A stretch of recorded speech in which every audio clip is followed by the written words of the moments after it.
En conférence de presse le jeudi 1er juin 2023 à l'Hôtel Pan Club de Cocody, la coalition des organisations de la société civile en faveur des droits politiques de la femme a plaidé pour l'application véritable de la loi numéro 2019-870 du 14 octobre 2019 favorisant la représentation des femmes dans les assemblées élues.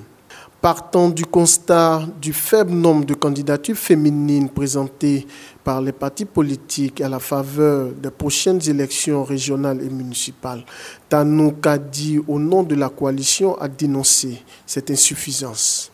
La conférence de presse vise à attirer l'attention sur les insuffisances persistantes dans l'application de cette loi et à sensibiliser les candidats et la population à l'importance de lutter contre les actes de violence envers les femmes candidates indépendantes. La loi sur le quota du 14 octobre 2019 pour favoriser la représentation des femmes dans les assemblées élues en est un exemple. Cette mesure législative est un outil essentiel pour garantir une participation équilibrée des femmes à la vie politique et pour combattre les inégalités structurelles persistantes. Cependant, malgré l'existence de cette loi, nous constatons avec une grande préoccupation que les partis politiques dans leur ensemble continuent de faire preuve d'insuffisance dans son respect et dans sa mise en œuvre. Les femmes candidates se heurtent à des barrières et à des discriminations qui entravent leur accès équitable aux postes de pouvoir. Et cela va à l'encontre des principes fondamentaux de notre démocratie et des objectifs d'égalité que nous nous sommes fixés.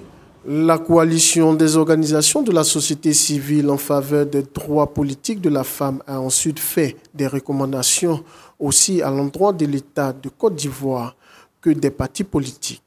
À l'endroit des partis politiques, mettre en œuvre des mesures concrètes pour atteindre et même dépasser le quota des 30% de femmes dans les assemblées élues en adoptant une liste électorale paritaire et l'encouragement à la candidature des femmes aux postes clés. Promouvoir une culture interne de respect et d'égalité des chances en éliminant les stéréotypes sexistes et en favorisant l'inclusion des femmes dans les processus de prise de décision au sein des partis.